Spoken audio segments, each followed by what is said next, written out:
We're sitting here with Dr. Thomas Cade. Sorry for the delay, guys. Parking around here is a little crazy because of the weather down here. I did say that, yeah. I said it was a bit late. It is. It's a little bit nuts. But we're finally here with Dr. Thomas Cade. Thank you, Steve. Thanks for inviting me. Oh, you're welcome. It's a pleasure to have you here. The team is very excited. We've got some questions for you that I've never seen before. Okay. So fire when ready. Yeah, we're gonna jump straight in. So if there are any questions that we haven't quite covered, you can go ahead and you can comment down below, or you can shoot us a message via Instagram and see what's going on. And we'll be doing our best to try and answer everything. So to kick it off, we've got a question from @BrookeJade. Are there any proven ways to turn a breech baby? I'm 35 weeks and my baby is being very stubborn. It's a very good question, a very common one, a very topical one in the public and the private hospitals. And yes, there are, but unfortunately there's no good ways to do it oneself at home. So you hear lots of things about people standing on their head or going to yoga. Some people use acupuncture, some people try some various positional things on Swiss balls and so forth. Fortunately, none of them have been proven to work, although they can't do any harm. But there is a procedure a doctor can do called a external cephalic version, which essentially is how an obstetrician would feel a baby every time through a tummy. You put a hand on the head, a hand on the bottom, and encourage the baby to do a forward somersault.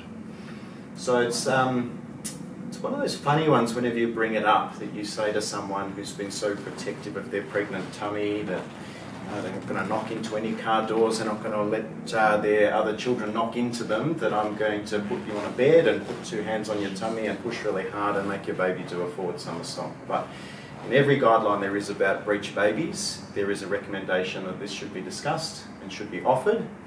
And there are a number of pros and cons to doing it. There are very few risks that have to be discussed.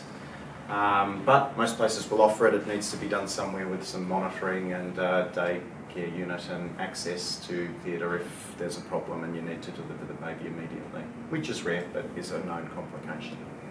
So judo on the baby while it's inside the womb. Yeah. I didn't realise that obstetricians did that. It's actually super quite satisfying, surprising. you know, if someone comes in and it works and you've had this problematic baby that's upside down and you manage to turn it and put the scanner on and see the head down all of a sudden. It's one of the more satisfying things to do as an obstetrician. I'm sure it's quite satisfying for the mother as well, because then that feeling of dread that potentially, they haven't turned in time. Yeah, that's right. And look, one of probably the major problem with it is its success rate. It's probably about 50-50.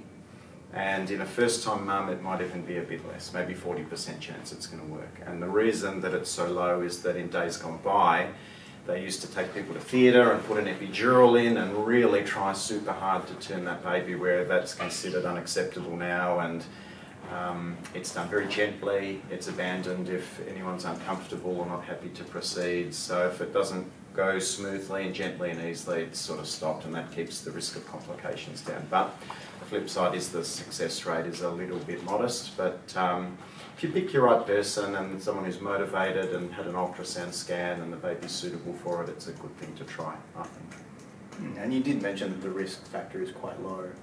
Yeah, they do at least an hour's worth of monitoring afterwards to check the baby's okay. The baby can get distressed. The theory is you encourage a somersault, maybe the cord gets tangled around something like the baby's foot, and it causes the heart rate to show some signs of abnormality or distress, and you need an immediate caesarean section. That's quoted at about 1 in 200, but I think that's an overquote. I think that includes historical times when they tried super hard, and honestly, if it's done very gently with a lot of screening ultrasound scans beforehand and you pick the person that is most suitable, that risk is very low, but it is there. So there you go, a TLC judo flip. Very, very succinct answer. I guess moving on to some emergency questions that we've got here, I'm just going to pick them at random. Can I fly in my first trimester? Yes, you can. I think the considerations that come up for people often are, could you do some damage to your baby going through the monitoring, the security, the body scans or the metal detectors? The answer is no. Even the full body scan is now considered safe. And in fact, if you disclose your pregnancy and they don't allow you to go through them. You often have to go through the embarrassment of someone yelling out female pat down, and it's probably a little bit worse. So I'd say to people in the first trimester, you don't even need to mention it. If you have to go through a metal detector or body scanner, that's fine, that's safe. Other things people might worry about: pressure, radiation, etc. being up Yeah, in the air. I think fluid retention is the first thing that kind of comes to my mind, the pressure of the... Yeah, no, all safe. I think that the one thing that might be a problem is obviously in the first trimester, miscarriage is still a risk, and it depends where you are and if you've had an ultrasound scan yet, if you've had some early care yet, what your medical and obstetric history is, and if you were to start having a miscarriage on a long-haul flight or somewhere overseas where you either don't have healthcare or don't have insurance or don't have the doctor that you want looking after you, would that be a disaster or not? And I think that needs a considered chat with someone who knows your personal history and what that risk is. So ideally, if it was someone I was looking after, I would want to have seen them, taken a good history, at least done a scan myself and proven that the baby is the correct size and that there's a heartbeat and that everything's looking okay. Once you've had that scan and you're into the latter end of the first trimester and the baby's looking fine, measures right, heart rate's normal, the chance of miscarriage is very, very low. And I would almost always say that it's fine to fly. Fantastic. Yeah. All right, how about supplementation while pregnant? Which pregnancy supplements are the best? Or would you recommend any pregnancy supplements? Yeah, I think it's an extension of should you have a supplement or a multivitamin in general. You know, I think there probably is a role for them if your diet is imperfect. Apologies, just fixing that. Back to the start of that question. Yeah, if you could repeat that, that'd be fantastic. Yeah, so the question was, which pregnancy supplements are the best, or which supplements Yeah, should I should you take take? as a pregnant Yeah. woman? So we're just saying that it's a slight extension on should you be taking something perhaps naturally or as an athlete. And if your diet was absolutely pristine, perfect, 100% of the time, then probably no. I think the only thing you inarguably need to take is folic acid, folate for the first trimester, which helps prevent things like spina bifida. So no one argues with that. Every pregnant woman or someone planning a pregnancy Just putting the volume a little bit louder, That's my all right. apologies. There we go. knows about folate, folic acid, and should take some before trying and in the first trimester. Now, often that will come in some other supplement. It's just a bit more convenient to take a multivitamin with folate in it. Whether or not you truly need all that other stuff is probably a little bit dependent on your baseline health and your diet. Some common things, Australia is pretty low in iodine. We're pretty low in iodine in our diet, and that can predispose to an underactive thyroid, so that can be handy. We're pretty commonly low in a little bit of iron and vitamin D. Women who don't eat a lot of meat, and due to menstrual losses before pregnancy are often just baseline a little bit low in iron. That's extremely common.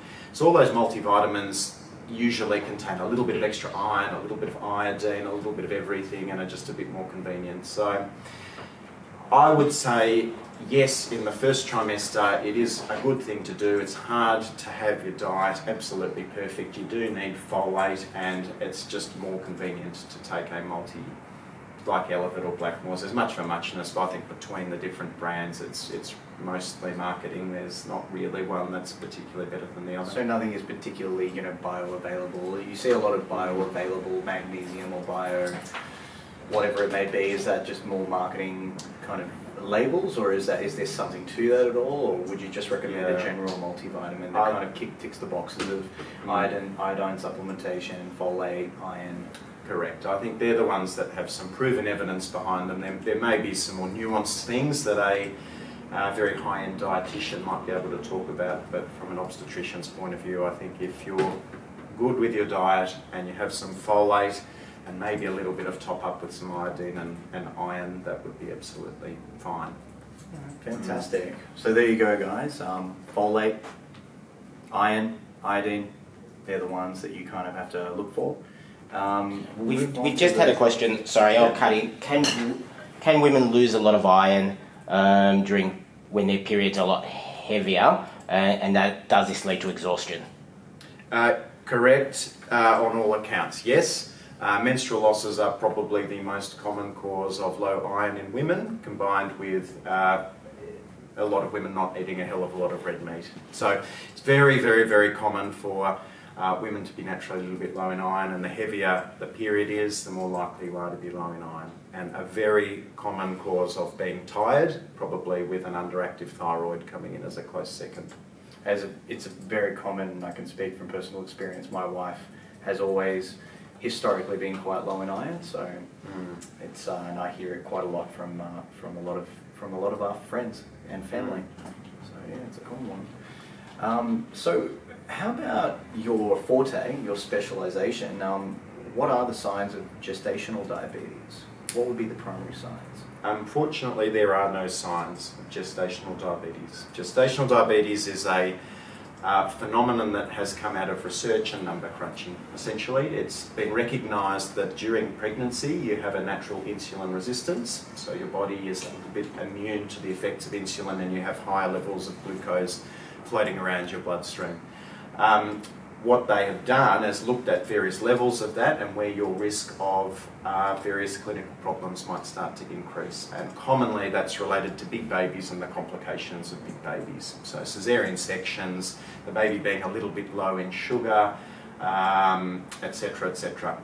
So it's a very mild version of along the spectrum of what would otherwise be type 2 diabetes. So not the classic type 1 diabetes where people complain of thirst and going to the toilet a lot and weight loss. You know, the classic type 2 diabetes is often got some lifestyle factors. It often unmasks itself later in life. It's often part of a general health workup in someone who may be a little bit overweight. Gestational diabetes is a very, very, very pregnancy-specific mild end of that spectrum that has no signs at all. And in fact, some very slim, fit people can have gestational diabetes. Just there are obviously some genetic causes that we're unaware of.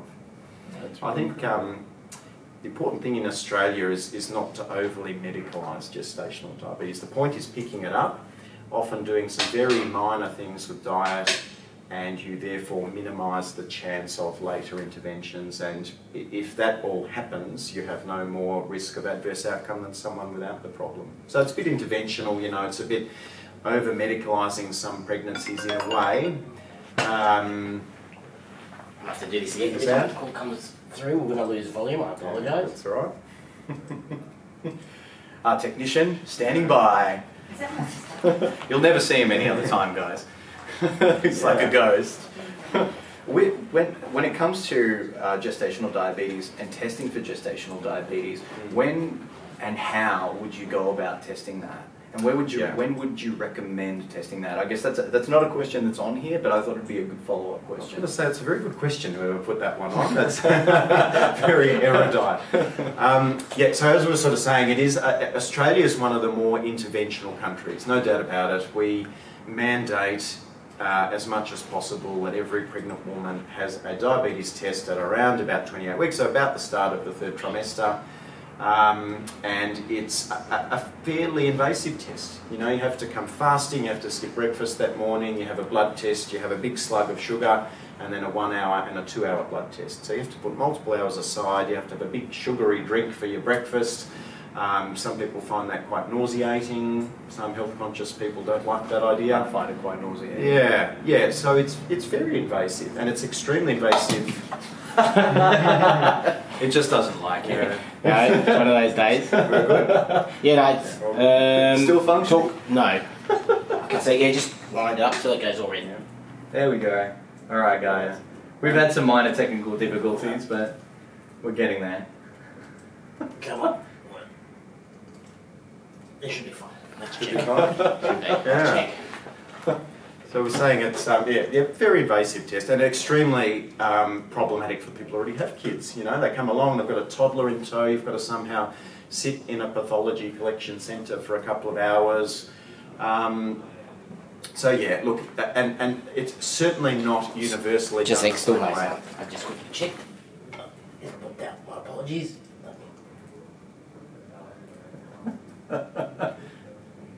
There we go. There There we go. Back up and running, yeah. We got there in the end. I'm just going to move this away from your foot just in case. So yeah, you were saying that it is quite invasive, especially when it comes to having another toddler in tow and then sitting at a pathology clinic. And it is. So personally, I think it's good that Australia is one of the few countries that really takes it seriously and recommends it for everyone, because as a result, our results are excellent.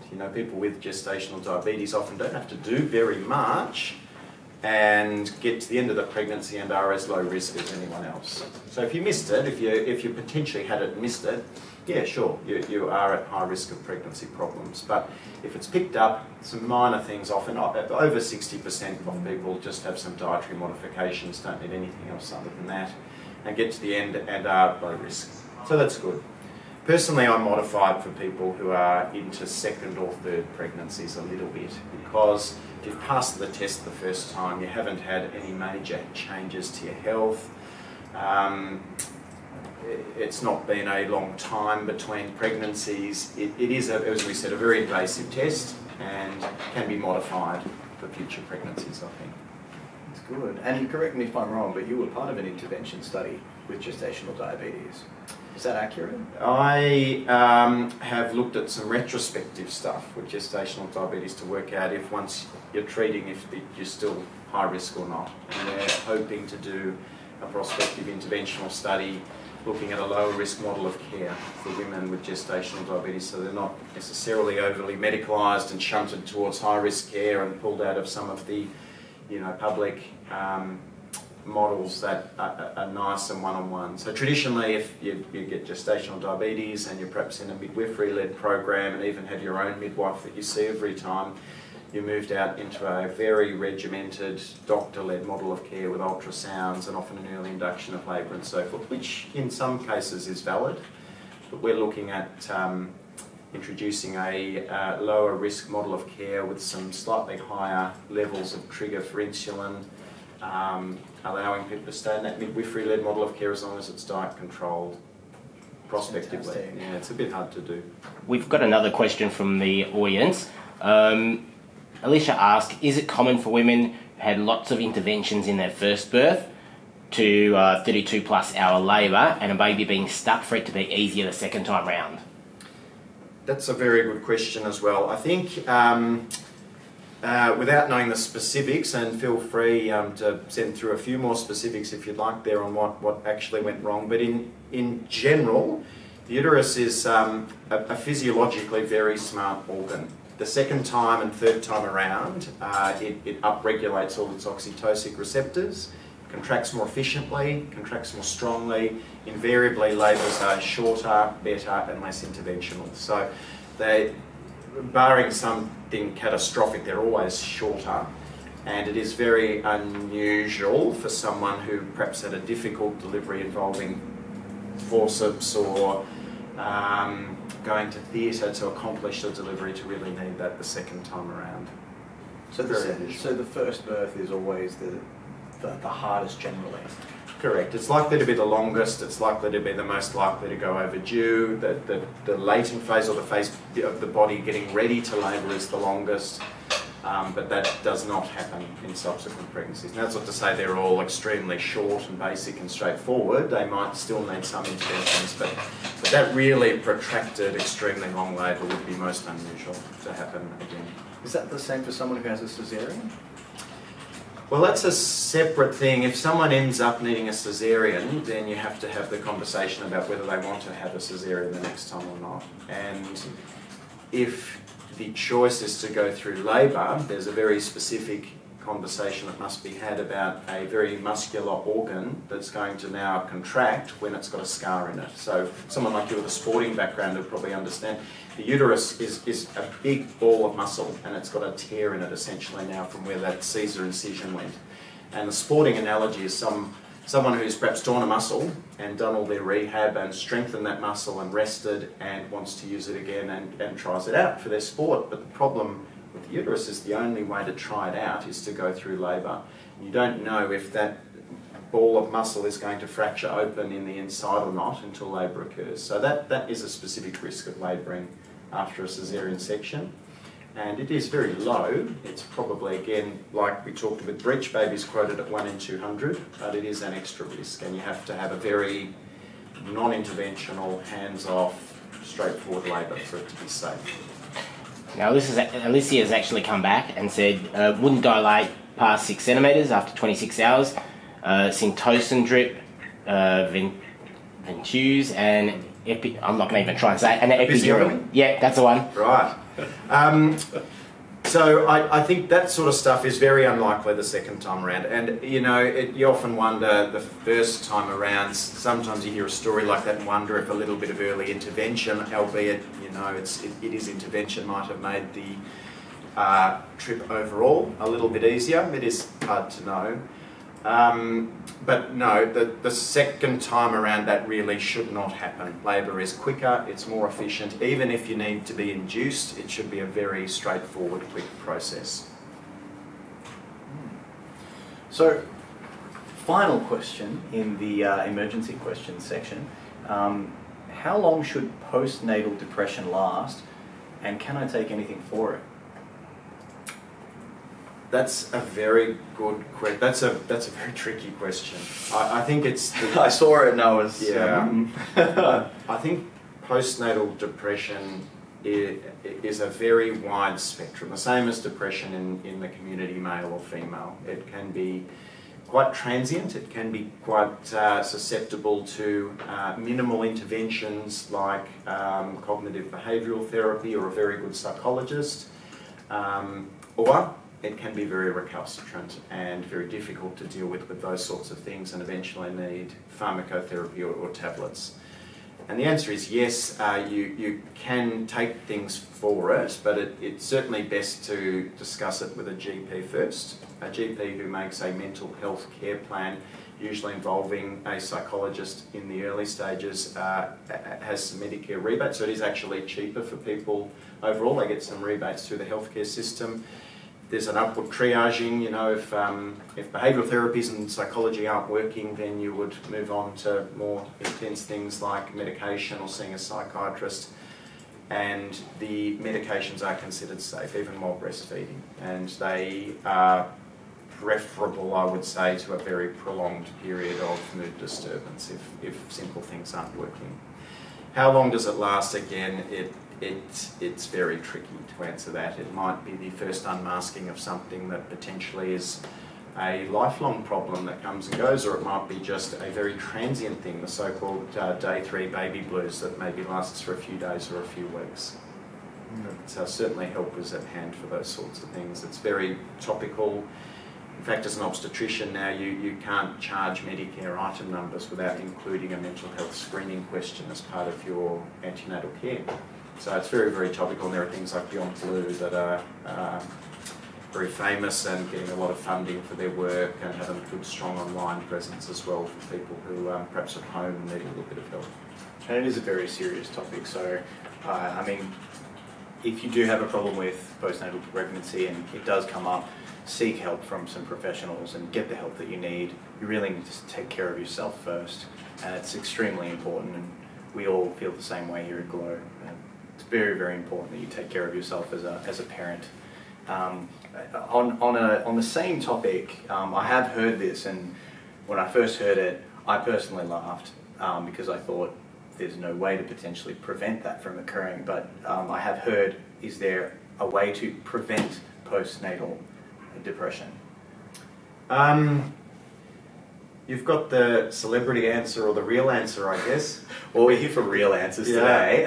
The celebrity answer will leave, I think, someone else. Very briefly, there is a lot of stuff out there that celebrities such as the Kardashians have made popular about consuming the placenta. Has that I have heard. So there are companies, which is why I asked the question. There are companies that will take a few take a placenta, take a placenta and make capsules out of it that supposedly decrease the risk of postnatal depression. I think that sort of stuff is completely evidence-free, charges a lot of money, and personally is not something that any serious medical practitioner recommends. However, if people want to do it, every hospital has a process for allowing that to happen and storing the placenta in a as sterile as possible manner for it to happen if people want to do that. So it's not something that is prohibited, but certainly not something recommended. Now, I guess the evidence-based answer is that there should be screening for that sort of thing during the pregnancy before the birth. And as we said, now the government has mandated that that is done as part of Medicare rebates for doctors for providing care. So a very easy thing to do, and one that people can access themselves online, is the Edinburgh Postnatal Depression score. Very common, and seeking help along that pathway we talked about if perhaps the score is in one of the zones that is raising a red flag. And I think, partners can be really conscious of that sort of stuff too, and not just putting down behaviour or mood changes to stress, being a little bit conscious about a partner they've known for a long time and going through that journey with, and maybe suggesting bringing it up and seeking help early. It's all about seeking help early and seeking help from the right people. Yeah, I definitely think that no one should be embarrassed about any of that, and I've heard it in personal circles, and if you have an issue or have any symptoms that you feel that you need to reach out to a loved one about, I think it's the best possible case scenario is getting help when you need it as soon as possible. Great. Question for both of you. At what age should babies sleep through the night? I'll let you take the lead on this. Okay. Because you've got a second one on the way. Yeah. So Dr. Cade has one daughter at the moment, I do. and he's expecting the second one very soon. Yeah, and look, again, this is personal anecdotes. I think as obstetricians, we are involved up until 6 weeks after birth, when babies are definitely not sleeping all the way through the night. And the experts here are probably better than me, other than from an anecdotal point of view, talking about the exact time when that is most likely to happen. But it's a little bit of a stepwise progression, I think, and sometimes the steps go down again before they go up. I would say that the first time our daughter slept through the night was before 6 months, but after 3 it was somewhere in there, and by all the night, maybe a 6 or 7 hour block.